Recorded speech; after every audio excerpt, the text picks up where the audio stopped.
नमस्कार, मैं हूं आपके साथ अंकिता पाल। बुलेटिन की शुरुआत करते हैं हेडलाइंस के साथ।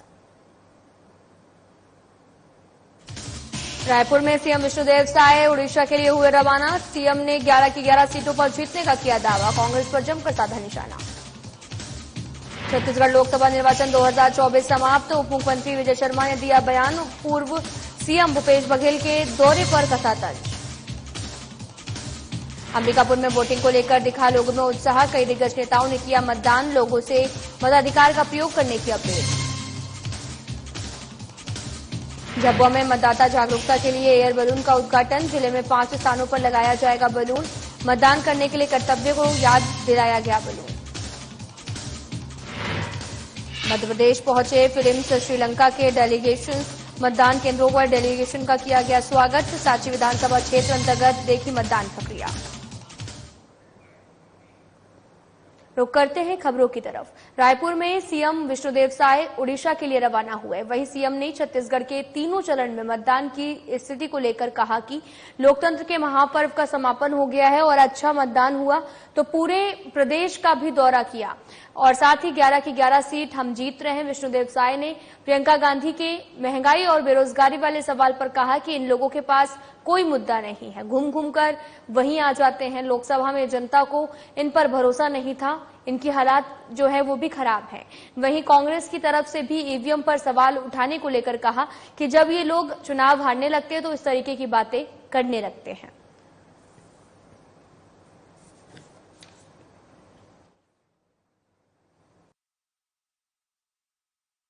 देखिए, लोकतंत्र के महापर्व का समापन छत्तीसगढ़ में हो गया है। 3 चरणों में चुनाव था तो कल 7 लोकसभा क्षेत्र का चुनाव संपन्न हुआ है और अच्छा मतदान हुआ है। और जिस तरह से हमने पूरे प्रदेश का दौरा किया है तो हम पूरे विश्वास के साथ कह सकते हैं कि पूरी सीट छत्तीसगढ़ की 11 की 11 सीट भारतीय जनता पार्टी जीत रही है। सब जगह से फीडबैक लिए हैं, पूरी सीट इस समय भारतीय जनता पार्टी जीत रही है। सर, सोनिया गांधी ने बेरोजगारी पर और महंगाई पर फिर सवाल उठाया है। अब इन लोगों के पास कोई मुद्दा है नहीं तो ले दे के फिर उसी में घूम के आ जाते हैं। अब पूरे देश और छत्तीसगढ़ की जनता अब उनको नकार चुकी है। इस बार लोकसभा के चुनाव में इनकी और दुर्गति होने वाली है। सर, दिग्विजय सिंह ने भी ईवीएम पर सवाल दोबारा। जब हारते हैं तो ईवीएम पर ठीकरा फोड़ते हैं और जीतते हैं तो कोई सवाल नहीं उठता है। सर, आपने ट्वीट किया है कि भाजपा ने विकसित भारत के विजन पर चुनाव लड़ा और कांग्रेस ने नेताओं को झूठ दिलवाने। हाँ, तो लगातार देखने को मिला है। हमारे बड़े नेताओं को लेकर अनलगढ़ टिप्पणी लोगों ने किया है। छत्तीसगढ़ में तीसरे चरण के मतदान के बाद में भारतीय जनता पार्टी के बड़े दिग्गज नेता उड़ीसा की ओर से रुख कर रहे हैं, जिसे लेकर सीएम विजय शर्मा ने भी ये कहा कि हमारे कार्यकर्ता और सभी लोग जो हैं वो कई प्रदेश में पार्टी के लिए सेवा देने पहुंचेंगे। साथ ही शहरी क्षेत्र में मतदान प्रतिशत घटना पर भी उसके 2 कारण हैं। वहीं कांग्रेस के रायपुर लोकसभा के प्रत्याशी पर जमकर निशाना साधा।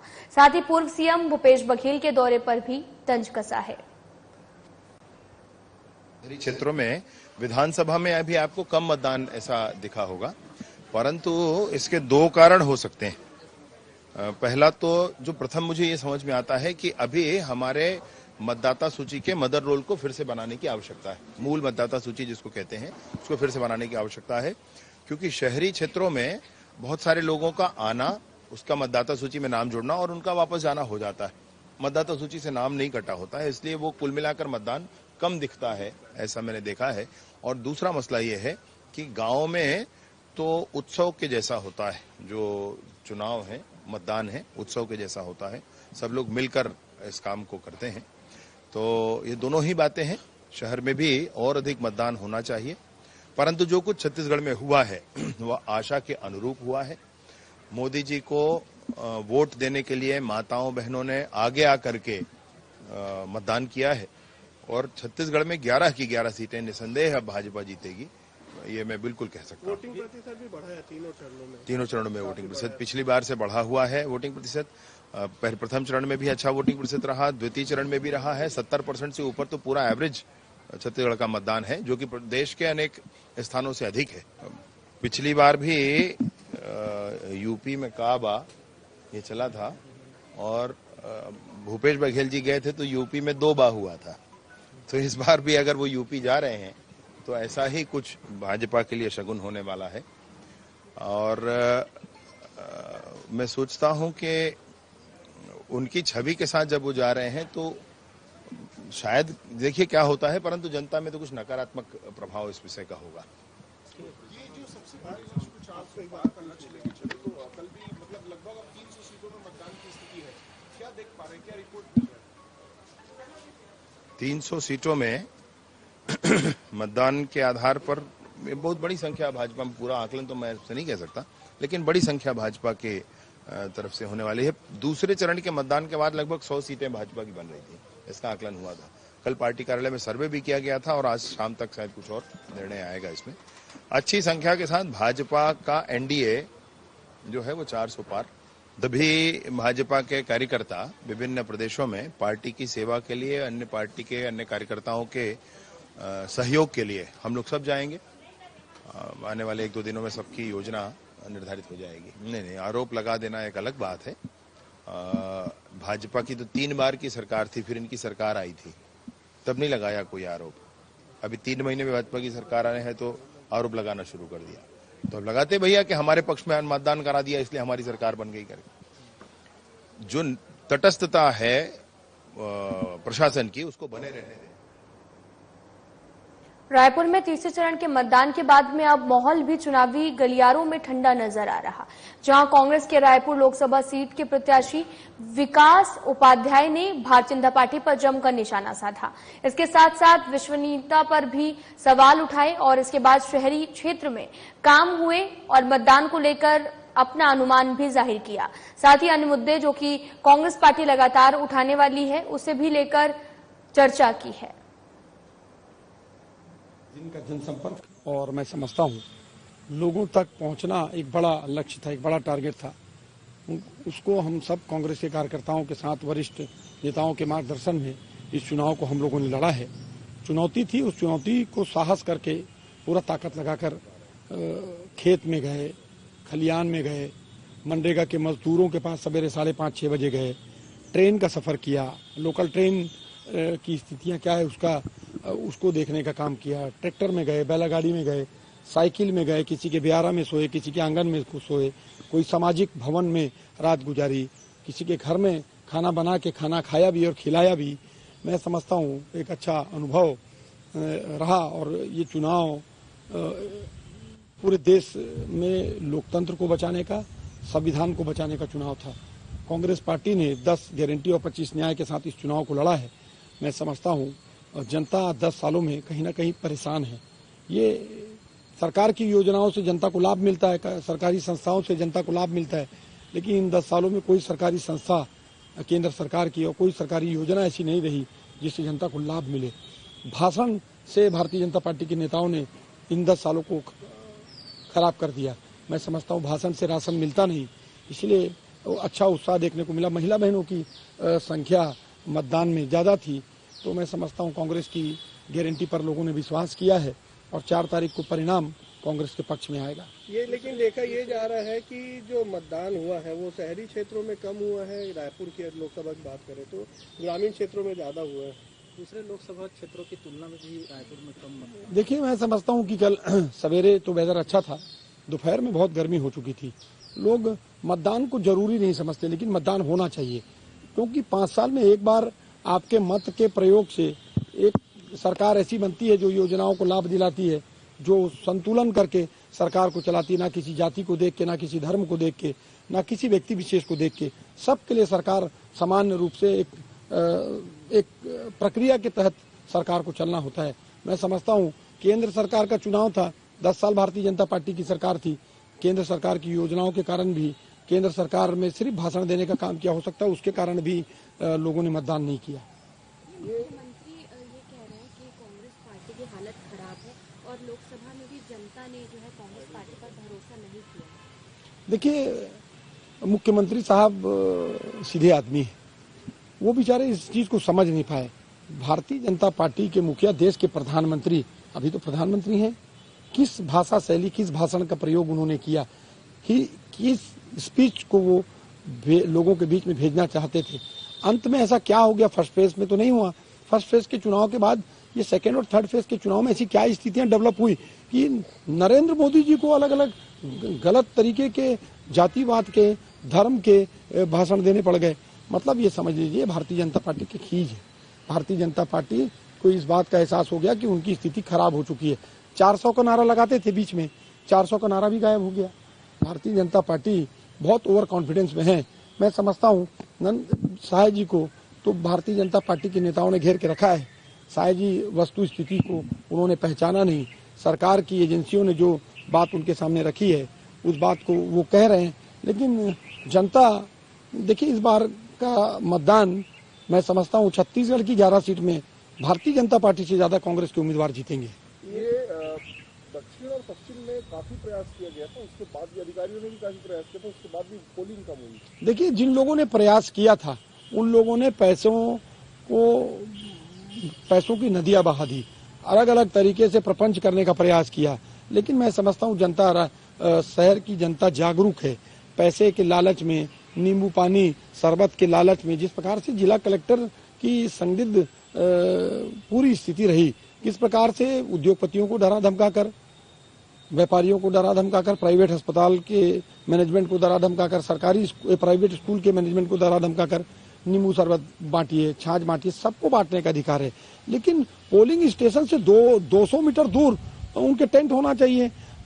आचार संहिता का उल्लंघन करके निर्वाचन का मुख्य अधिकारी जो इस लोकसभा का है वो अगर इस प्रकार की हरकत को करेगा, भारतीय जनता पार्टी के तमाम कार्यकर्ता एनजीओ का, सामाजिक संगठन का बोर्ड बैनर लगा के भारतीय जनता पार्टी की अपील पोलिंग स्टेशन तक उनकी पर्चियों को बांटने का काम, उनकी फाइलों को ले जाने का काम, लगातार उनके प्रत्याशी के बारे में बीजेपी को वोट देने की, कमल छाप में वोट देने की अपील लगातार वो करते रहे। उसको लेकर धरना भी कल हम लोगों ने दिया था। लेकिन जब संयम है कोतवाल तो डर काहे का।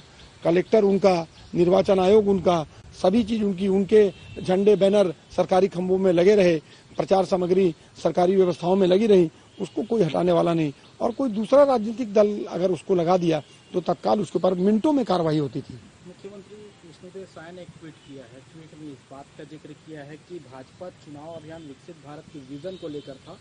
मुद्दा विहीन कांग्रेस, विशेषकर भूपेश बघेल जी, महन जी, झूठ और बदजुबानी को अपना ध्येय बना लिए थे। संतोष की बात यह है कि जितना ये कीचड़ फैलाते गए कमल उतना ही खिलता गया। देखिए भारतीय जनता पार्टी जिस वादों को लेकर 100 दिन का समय मांगा था 10 साल पहले कि 100 दिन का समय दीजिए, मैं महंगाई पे कंट्रोल करूंगा, बेरोजगारों को रोजगार मिलेगा, किसानों की बदहाल स्थिति को ठीक करने की बात की थी, देश में फैली अराजकता की बात करते थे, उसको ठीक करने की बात की थी। लेकिन मैं समझता हूं इन 10 सालों में, 100 दिन तो छोड़ दीजिए, 10 सालों में एक भी दिन भारतीय जनता पार्टी का कोई भी नेता महंगाई पर चर्चा नहीं किया। एक भी दिन कोई नेता इस बात को नहीं कहा कि 30 लाख जो केंद्र सरकार की ऐसी नौकरियां खाली है जिसको सिर्फ आवेदन निकालना था, लोग अपने आप उस भर्तियों में शामिल हो जाते। लेकिन युवाओं के भविष्य के साथ खिलवाड़ किया है। 30 लाख ऐसे लोग हैं जिन कई लोगों की एज बार हो गई, लोगों ने आत्महत्या, युवा साथियों ने, पढ़े लिखे नौजवान साथियों ने आत्महत्या की 10 साल के दौरान। किसान हर 6 महीने में दिल्ली की सरहद पर आंदोलन करता था, उनके साथ हिटलरशाही की गई, कईयों किसानों की शहादत हो गई। तो आप समझ सकते हैं देश में अराजकता का माहौल, भाई से भाई को लड़ाना, जाति से जाति को लड़ाना, धर्म से धर्म को लड़ाना, इन 10 सालों में जो देखने को मिला, मैं समझता हूँ हिंदुस्तान के इतिहास में इतना कभी नहीं हुआ।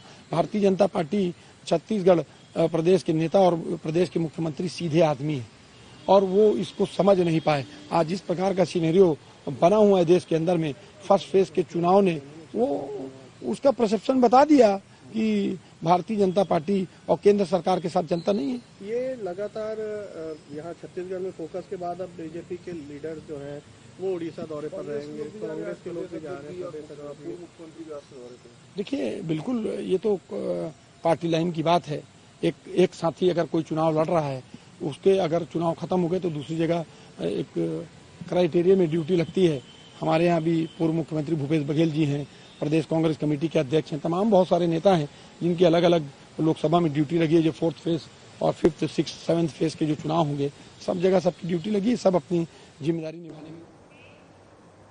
तो बढ़ते आगे, झाबुआ में भी 7 मई को तीसरे चरण के मतदान के दौरान कलेक्टर और जिला निर्वाचन अधिकारी नेहा मीना के नेतृत्व में मतदाताओं को जागरूक करने का काम किया गया।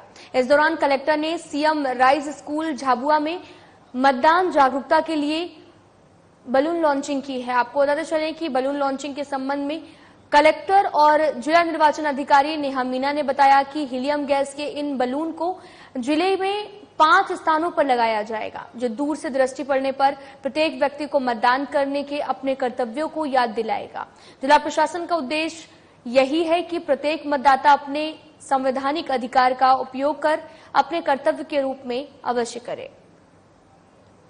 कलेक्टर व जिला निर्वाचन अधिकारी झाबुआ आपसे ये पुनः से अपील करना चाहूँगी कि हमारा ये संवैधानिक अधिकार ही नहीं बल्कि हमारा बहुत बड़ा कर्तव्य है।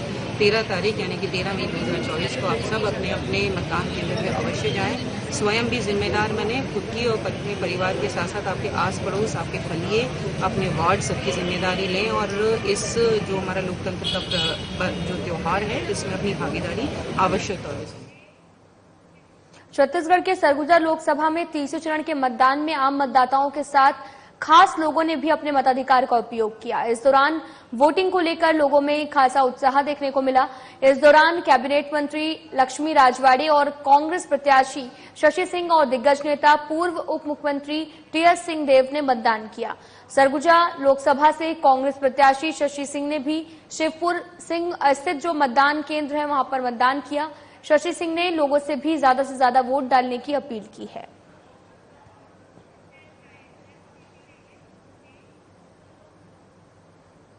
भारतीय लोकतंत्र के महापर्व लोकसभा आम निर्वाचन 2024 की प्रक्रिया का अवलोकन करने के लिए फिलीपींस और साथ ही श्रीलंका के डेलीगेशन मध्य प्रदेश आए।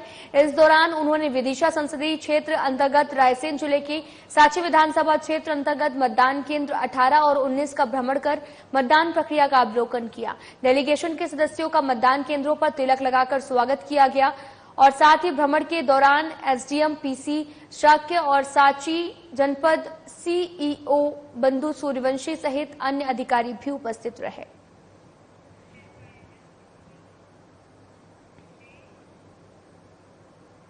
खबर चित्रंगी से है, जहां पर गुंडरा में पुलिस सहायता केंद्र चौकी स्थापित है। पदस्थ चौकी प्रभारी के ऊपर ग्रामीणों ने भारवाहक और 2 पहिया 4 पहिया वाहनों से अवैध वसूली का आरोप लगाया। आरोप के संबंध में चौकी प्रभारी से फोन पर बात कर जानकारी चाही तो प्रभारी ने बताया कि गुंडरा बाजार में हमेशा भीड़ रहती है और वाहनों का आना जाना भी लगा रहता है और अनियंत्रित गति से वाहन आते हैं। आए दिन कोई न कोई बड़ी दुर्घटना ना घटे, इसके लिए वाहनों को रोककर सड़क व्यवस्था को दुरुस्त किया जाता है।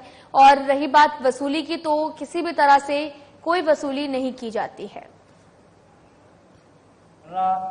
चौकी प्रभारी जी जो है हाँ। बहुत समस्या आप लोग को कर रहे हैं जी सर। क्या समस्या में क्या पैदा कर रहे हैं? रोज की बार में वो चेकिंग लगा रहे हैं। साहब लाल परिहार साहब हैं। अच्छा, तो क्या लगाते हैं उसमें?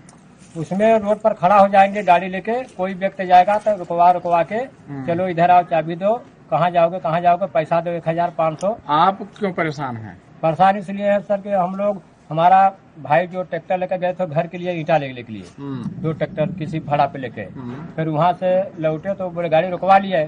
गाड़ी रुकवाने के बाद बोला पैसा दो। हम लोग भाई गरीब आदमी है, पैसा कहाँ पाएंगे, किसका ट्रैक्टर है? हम लोग बोले गाँव वाले कोनो प्रधान है हमारे, तो हम नहीं कुछ समझते हैं, पैसा दो तो गाड़ी छोड़ेंगे। फिर साहब पैसा का 1000 रुपया लिया तो गाड़ी छोड़, तब छोड़ा। मैंने आप पैसा देना पड़ा? हाँ, पैसा देना पड़ा। काहे का पैसा दिए हो, क्या बताए हैं? वो बोला कि गाड़ी जो आप चला रहे हैं पैसा दो तब आप ईंटा।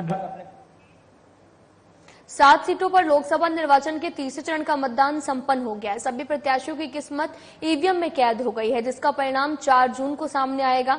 वहीं तीसरे चरण के मतदान में मंत्री टैंकराम वर्मा ने भी अपने विधानसभा क्षेत्र में मतदान किया और जनता से भी अपील की कि ज्यादा से ज्यादा संख्या में अपने घरों से बाहर निकलकर मतदान करें और लोकतंत्र के पर्व में भागीदारी निभाएं। इस दौरान उन्होंने अपने मतदान की तस्वीर जनता के साथ शेयर की है।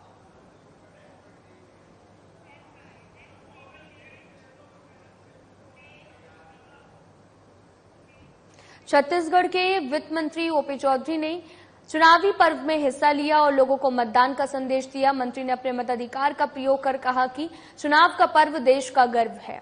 और मंत्री ओपी चौधरी ने मतदान की तस्वीरें भी शेयर की। साथ ही उन्होंने कहा कि यह राष्ट्रीय चुनाव है जो राष्ट्र को विकसित करने में अहम है।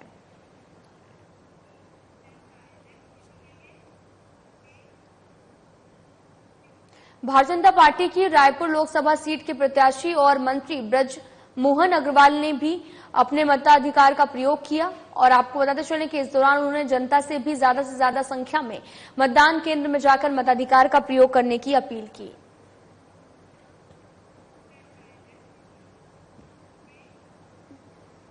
छत्तीसगढ़ में 7 सीटों पर तीसरे चरण का चुनाव संपन्न हो गया। चुनाव में लोगों ने बढ़ चढ़कर हिस्सा भी लिया है। और इस दौरान छत्तीसगढ़ अल्पसंख्यक विकास और किसान कल्याण मंत्री रामविचार नेताम ने लोकसभा आम निर्वाचन 2024 के लिए अपने मताधिकार का प्रयोग किया। इस दौरान उन्होंने जनता को जागरूक करते हुए मताधिकार का प्रयोग करने की अपील की। और साथ ही उन्होंने बताया कि लोकतंत्र में भागीदारी जनता के लिए बहुत ज्यादा जरूरी है।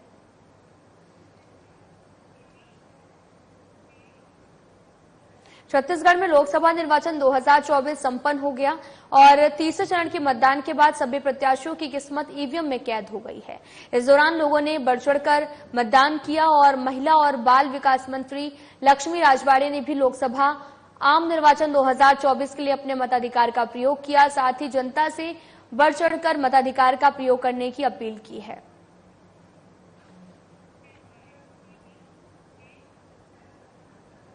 छत्तीसगढ़ में तीसरे चरण के मतदान के लिए सुबह से ही लोगों ने घरों से बाहर आकर मतदान किया है। और ऐसे में बड़े नेता मंत्रियों के साथ साथ राज्यसभा सदस्य ने भी मतदान किया और ट्विटर अकाउंट पर ट्वीट करते हुए लिखा कि मतदान देश हित के लिए और राष्ट्र निर्माण के लिए, मतदान विकसित भारत के संकल्प को पूरा करने के लिए है। उन्होंने सभी मतदाताओं से लोकतंत्र के पर्व पर बढ़ चढ़कर हिस्सा लेने की अपील की है।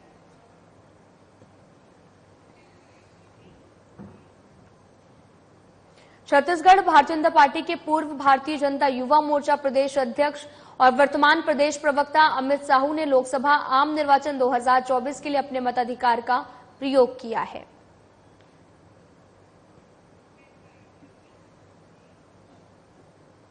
लोकसभा चुनाव के तीसरे चरण में सुबह से ही जिले में मतदान के लिए मतदाता अपने मताधिकार का प्रयोग करने के लिए पहुंचे थे। और इसी कड़ी में सरगुजा संभाग के कमिश्नर जेआर सुरेंद्र और आईजी अंकित गर्ग ने पुलिस लाइन स्थित मतदान केंद्र पर पहुंचकर अपने मताधिकार का प्रयोग किया है। मतदान प्रक्रिया के दौरान कमिश्नर और आईजी ने सुरक्षा के लिए भी जारी दिशा निर्देश का स्वयं ही पालन करते हुए नजर आए। मतदान केंद्र से बाहर निकलकर कमिश्नर ने आम लोगों से भी मतदान की अपील की है।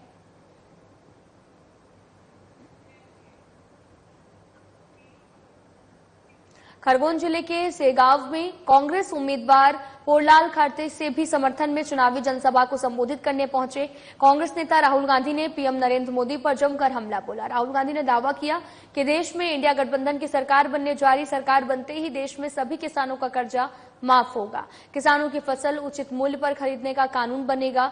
नरेंद्र मोदी ने उद्योगपति का कर्जा माफ किया था, हमारी सरकार बनते ही हर गरीब महिलाओं को भी 1 लाख रुपए देंगे और ये चुनाव देश के लोकतंत्र और आरक्षण बचाने का चुनाव है। हिंदुस्तान के गरीब किसानों का हम कर्जा माफ करने जा रहे हैं। और दूसरा काम, पहली बार हिंदुस्तान के इतिहास में कानूनी मिनिमम सपोर्ट प्राइस, मतलब हम कानून बनाएंगे कि इस दाम से कम किसान से माल नहीं खरीदा जा सकता है। कम से कम दाम का हम कानून बनाएंगे, इससे किसानों को जबरदस्त फायदा होने वाला है। भाइयों और बहनों, आपको हम आदिवासी कहते हैं क्योंकि आप हिंदुस्तान के पहले नागरिक हो। आदिवासी शब्द के अंदर अधिकार शब्द मिला हुआ है।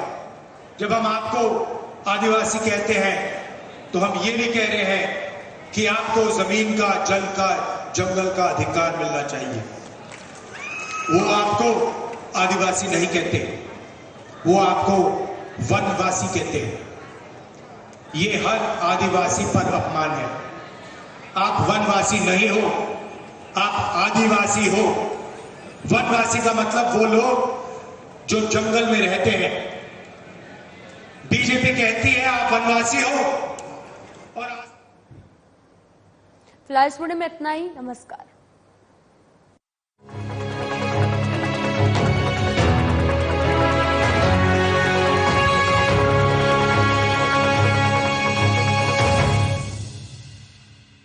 कौन नहीं चाहता कि उसकी खूबसूरत पर्सनैलिटी हो, वो भी फिल्मी एक्टर्स की तरह।